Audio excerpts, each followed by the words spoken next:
Existem histórias que nos deixam sem palavras, que nos fazem questionar os limites da crueldade humana e a fragilidade da vida. Este documentário irá te guiar por uma jornada através de casos reais que, embora pareçam saídos de um filme de terror, aconteceram no nosso mundo.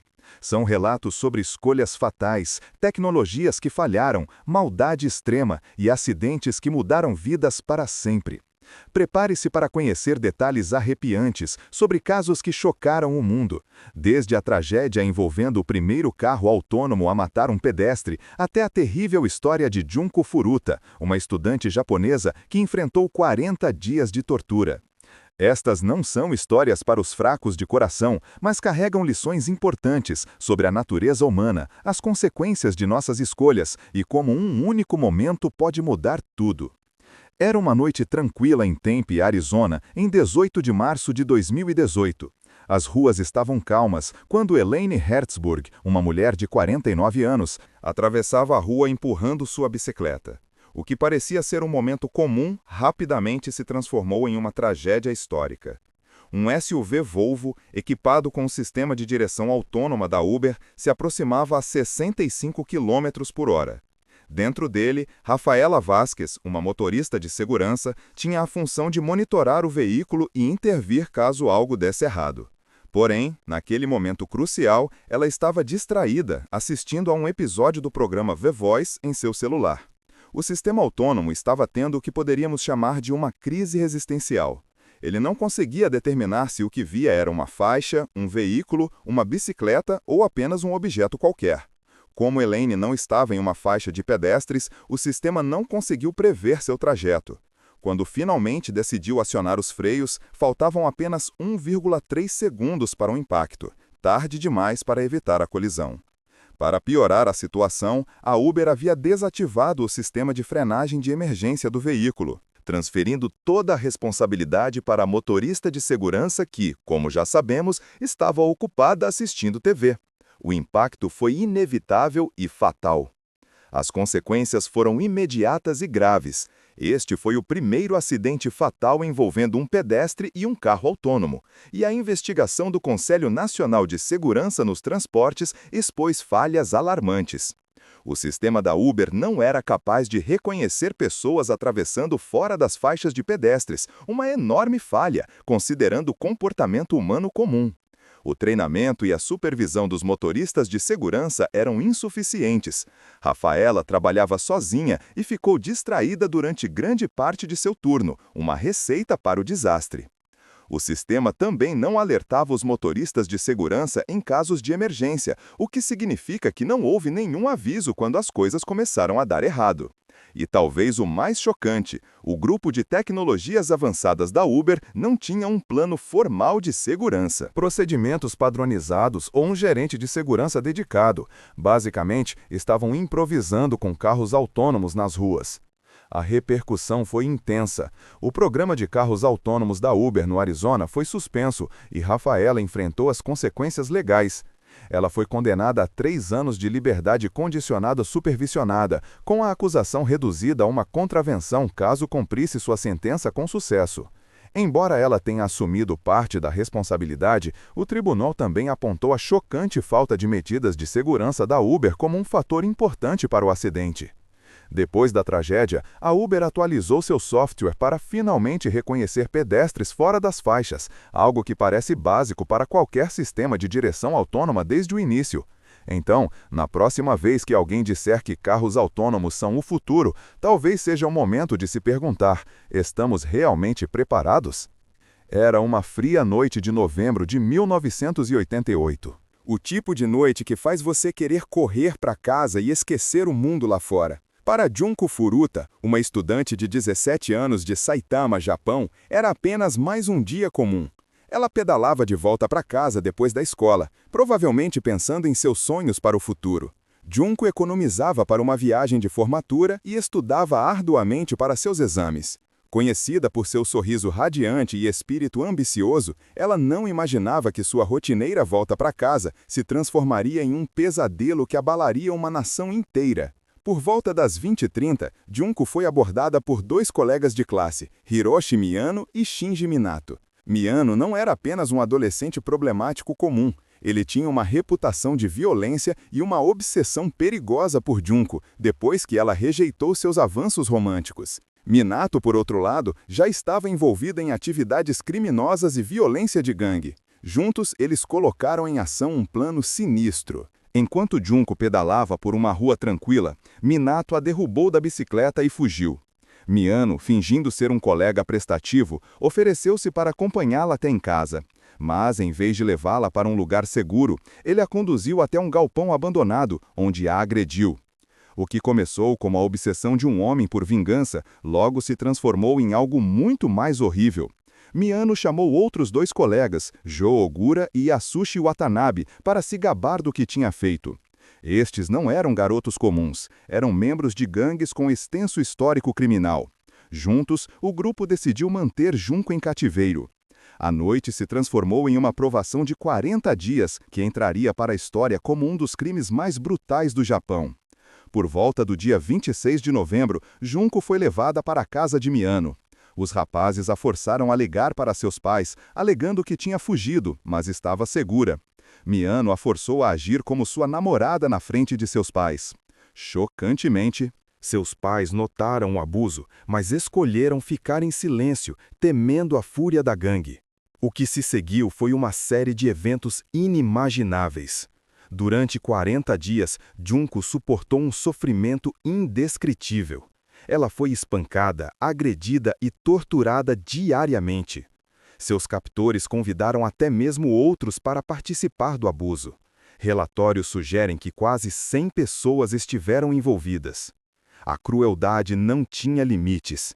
Junko foi queimada, forçada a consumir substâncias nocivas e exposta a condições de frio extremo.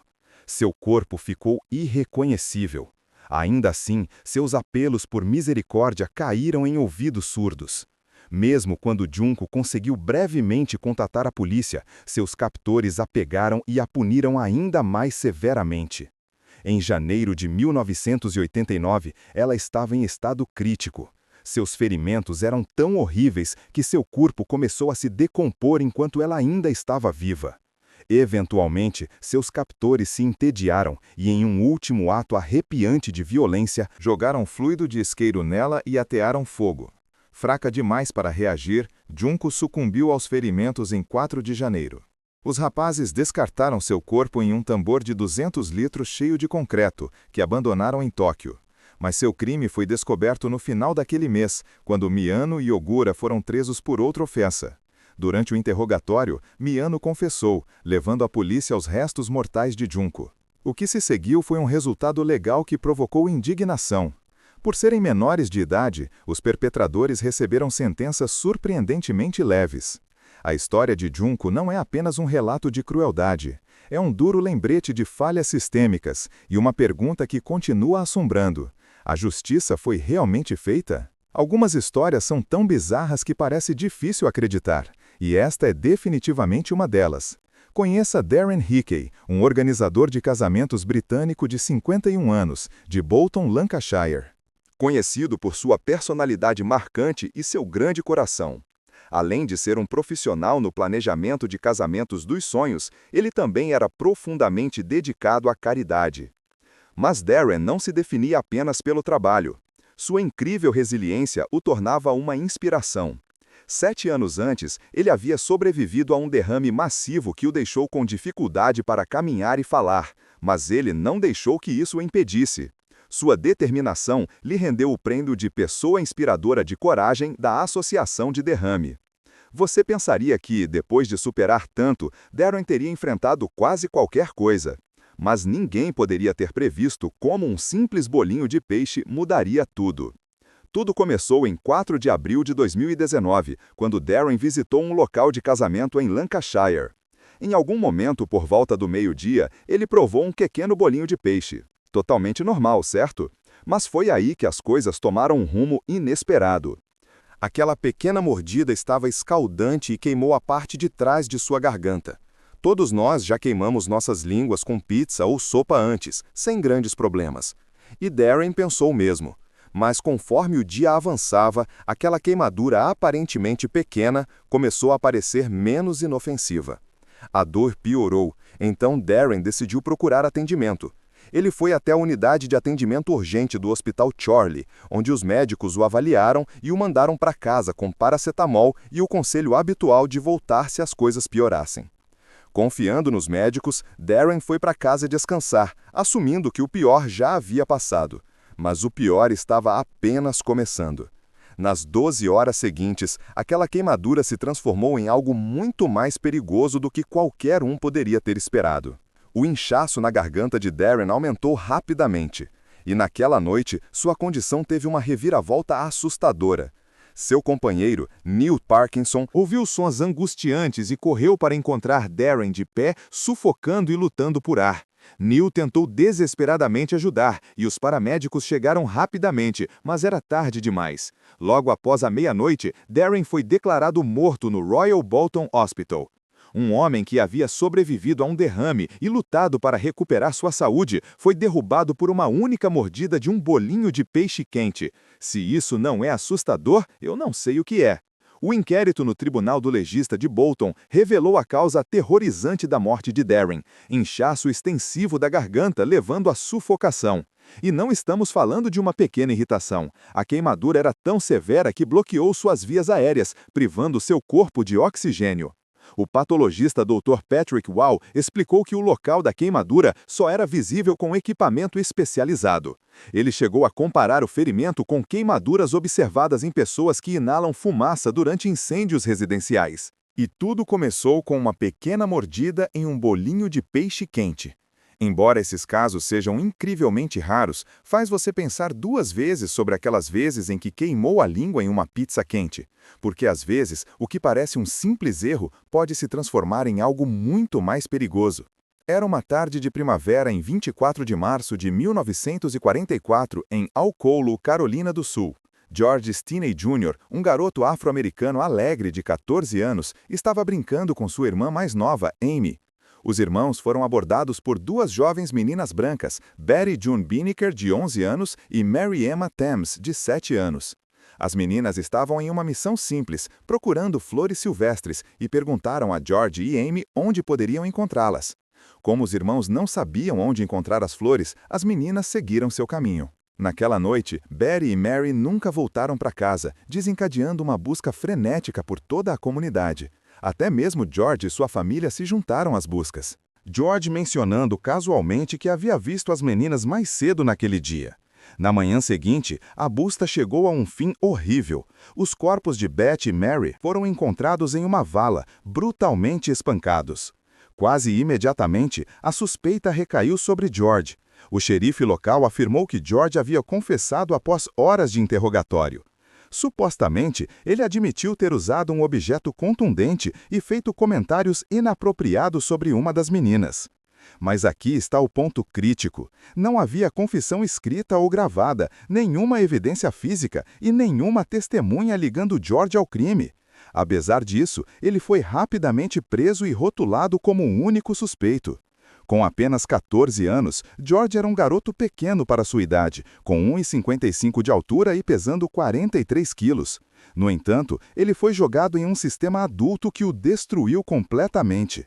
Foi interrogado por horas, sozinho, sem a presença de um pai ou advogado. Se a confissão foi real ou forçada, ninguém jamais saberá. Mas não teria importado. A cidade já havia decidido que ele era culpado. Menos de um mês depois, George foi levado a julgamento. Se você está imaginando um drama de tribunal, pense novamente. Isso não foi um julgamento, foi um circo. Seu advogado nomeado pelo tribunal, um especialista em direito tributário sem nenhuma experiência em casos criminais, mal apresentou defesa. Nenhum álibi foi apresentado, nenhuma testemunha foi chamada e nenhuma evidência foi contestada. O júri, composto apenas por brancos, levou apenas 10 minutos para dar seu veredito: culpado. A sentença: morte. A execução de George ocorreu em 16 de junho de 1944, apenas 2 meses após seu julgamento. A cadeira elétrica, construída para adultos, fazia seu pequeno corpo parecer ainda mais frágil. Para ajustá-lo, os oficiais tiveram que apoiá-lo em uma Bíblia. As correias ficavam soltas e a máscara facial era grande demais. Durante a execução, a máscara escorregou, revelando o rosto aterrorizado de uma criança. Testemunhas descreveram a cena como dilaceradora. George tinha apenas 14 anos, a pessoa mais jovem na história moderna do ZEUA a ser executada. Por décadas, a família de George lutou para limpar seu nome, enfrentando ameaças e discriminação implacável. Finalmente, em 2014, 70 anos tarde demais, um juiz anulou a condenação de George, chamando o julgamento de uma grave injustiça. Foi uma vitória agridoce. Embora seu nome esteja agora limpo, a história de George permanece um lembrete assustador do mal causado pelo preconceito e da fragilidade da justiça, especialmente para os vulneráveis. Às vezes, um desafio aparentemente inofensivo pode tomar um rumo sombrio, e foi exatamente isso que aconteceu com Sam Ballard. Em 2010, o aspirante a jogador de rugby de 19 anos estava aproveitando uma noite tranquila com seus amigos na casa de Jimmy Galvin, um amigo que, acredite ou não, é agora um famoso pianista e compositor. O grupo estava apenas conversando, bebendo vinho tinto e tentando agir um pouco como adultos. Mas então a noite tomou um rumo inesperado quando uma lesma apareceu no pátio de concreto. E, como frequentemente acontece com um grupo de rapazes adolescentes, nasceu um desafio. O que eles fizeram? Desafiaram Sam a comer a lesma. Um momento totalmente inocente e bobo entre amigos, certo? O que poderia dar errado? Bem, o que aconteceu a seguir mudaria a vida de Sam para sempre. Ele engoliu a criatura viscosa, pensando que era apenas um desafio estranho e nojento. Mas logo depois começou a se sentir incrivelmente fraco, com dores nas pernas. Depois veio a tontura seguida de vômitos. Sua mãe, Kate Ballard, inicialmente pensou que os sintomas poderiam ser um sinal de esclerose múltipla, uma condição que havia afetado seu marido. A esclerose múltipla pode causar fadiga, tontura e fraqueza nas pernas, e Sam tinha todos esses sintomas. Mas os médicos rapidamente descartaram essa possibilidade. Foi só quando Sam mencionou que havia comido uma lesma que as peças do quebra-cabeça começaram a se encaixar. Kate estava cética. Quem fica doente por comer uma lesma? Mas logo o diagnóstico de Sam se mostraria muito mais aterrorizante. Ele havia contraído um parasita raro, conhecido como doença do verme pulmonar de rato. Você pode estar se perguntando o que diabos é a doença do verme pulmonar de rato? Bem, aqui está a história. É uma doença causada por um parasita tipicamente encontrado em ratos. O parasita chega às lesmas quando elas consomem fezes de ratos contaminadas com o parasita. Quando os humanos comem lesmas cruas ou mal cozidas, o parasita pode chegar ao cérebro, causando complicações graves. E foi exatamente isso que aconteceu com Sam. O parasita chegou ao seu cérebro, causando inflamação nas membranas que envolvem tanto o cérebro quanto a medula espinhal. As coisas pioraram rapidamente e Sam logo entrou em coma, lutando por sua vida. Embora a maioria dos casos dessa doença seja leve, o caso de Sam foi catastrófico. Ele permaneceu em coma por cerca de 13 meses. Quando acordou, encontrou-se em um mundo completamente diferente, paralisado e mal conseguindo falar. Seus sonhos de rugby foram destruídos e agora ele precisava de ajuda para realizar até as tarefas mais simples. Apesar dessa nova realidade devastadora, Sam permaneceu totalmente consciente de tudo ao seu redor. Seu amigo Jimmy, que estava presente quando o desafio aconteceu, não conseguia deixar de se sentir culpado. Em um momento emocionante, ele se desculpou com Sam, com lágrimas escorrendo pelos rostos dos dois. A mãe de Sam, Katie, nunca culpou seus amigos pelo desafio. Ela sabia que era apenas um momento imprudente da juventude. No entanto, o peso do que se seguiu pesaria fortemente sobre ela para sempre. Ela esperava, contra todas as probabilidades, que um dia Sam pudesse voltar a andar. Mas, no fundo, sabia que sua vida nunca poderia voltar a ser como antes. Nos anos finais da vida de Sam, Kate lutou incansavelmente pelo cuidado de seu filho, especialmente quando as autoridades australianas cortaram o financiamento para deficientes.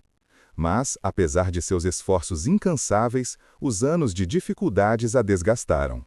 Em 2 de novembro de 2018, Sam faleceu aos 28 anos no Hospital Hornsby, a uma curta distância de onde cresceu. Em seus momentos finais, rodeado por seus entes queridos, Sam conseguiu dizer as palavras que Kate ansiava ouvir: "Eu te amo." Foi a última coisa que ele disse antes de dar seu último suspiro. Um triste lembrete de como um único desafio mudou tudo. Todos nós temos nossos prazeres culpados: chocolate, maratonas de Netflix, talvez um pouco de café demais. Mas para Natasha Harris, uma mãe de 8 filhos de 30 anos de Invercargill, Nova Zelândia, seu prazer culpado se transformou em uma obsessão mortal. Seu amor pela Coca-Cola não era do tipo "preciso de um refrigerante com meu hambúrguer". Estamos falando de cerca de 8 litros de Coca-Cola todos os dias. Do momento em que acordava até o momento em que ia para a cama, ela nunca estava longe de um copo do refrigerante. E não era apenas um desejo, era um vício completo. Sem seu suprimento habitual, Natasha experimentava sintomas de abstinência, como tremores, irritabilidade e inquietação. Mas como não havia avisos nos rótulos das garrafas, sua família nunca imaginou que essa bebida cotidiana poderia ser perigosa. Mesmo quando sua saúde começou a se deteriorar, cerca de 6 meses antes de sua morte, Natasha experimentou um declínio grave. Ela estava constantemente exausta, frequentemente com náuseas e vômitos matinais. Apesar de sentir fadiga extrema e batimentos cardíacos acelerados, ela evitava consultar médicos devido a um medo profundo deles. Para piorar a situação, seu estilo de vida não estava ajudando. Ela mal se alimentava, comendo apenas um pequeno almoço na maioria dos dias, e fumava cerca de 30 cigarros diariamente. Seu vício em refrigerante até mesmo afetou seus dentes. Eles apodreceram tão severamente que tiveram que ser removidos. E alguns de seus filhos nasceram sem esmalte nos dentes, provavelmente devido ao seu consumo excessivo de refrigerante durante a gravidez. E se você está se perguntando quanto de cafeína ela estava colocando em seu sistema, prepare-se. Uma única onça de Coca-Cola contém 2,3 miligramas de cafeína. E com Natasha consumindo entre 8 e 10 litros diariamente, ela estava ingerindo cerca de 800 miligramas de cafeína por dia, o dobro do limite seguro para um adulto médio. Combine isso com sua dieta pobre e hábitos de fumo, e seu corpo estava funcionando no limite. Na manhã de 25 de fevereiro de 2010, a rotina de Natasha começou como de costume, preparando seus filhos para a escola e tomando sua dose matinal de Coca-Cola. Mas pouco depois, tudo mudou. Ela desmaiou contra uma parede no banheiro, lutando para respirar. Seu companheiro, Christopher Hodgkinson, chamou os serviços de emergência e tentou desesperadamente reanimá-la com RCP. Mas apesar de seus esforços, Natasha faleceu em casa. O inquérito sobre sua morte revelou arritmia cardíaca, um batimento cardíaco irregular, como a causa primária da morte. Mas não parou por aí. Os médicos também suspeitavam de hipocalemia severa, uma condição perigosa onde os níveis de potássio no sangue caem muito baixo, provavelmente devido ao seu vício em refrigerante. O potássio é crucial para o funcionamento adequado dos músculos e nervos, incluindo manter seu coração batendo normalmente.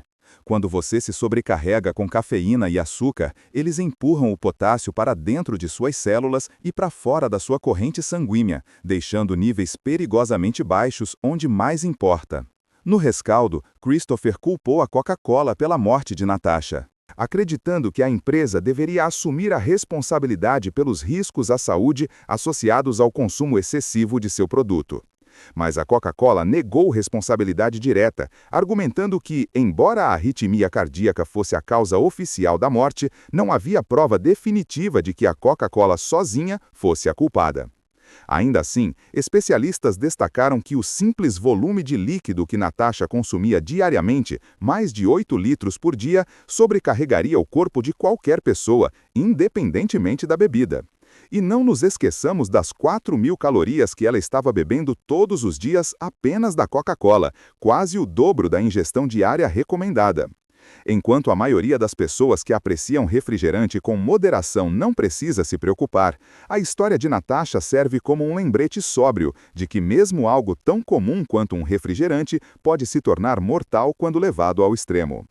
As histórias que compartilhamos hoje são reais, por mais difíceis que sejam de acreditar. Elas nos lembram da fragilidade da vida e de como um único momento, uma única decisão pode mudar tudo para sempre. Vimos como a tecnologia, sem os devidos cuidados, pode se tornar fatal. Testemunhamos a crueldade humana em seus extremos mais sombrios. Aprendemos que até mesmo coisas aparentemente inofensivas, como um bolinho de peixe quente ou uma lesma, podem se tornar letais.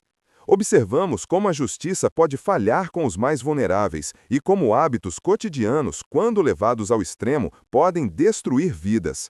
Estas histórias, embora trágicas, carregam lições importantes. Elas nos convidam a questionar, a refletir e, acima de tudo, a valorizar cada momento. Porque a verdade é que a vida é preciosa e imprevisível, um fato que estas histórias nos lembram de maneira pungente e inesquecível.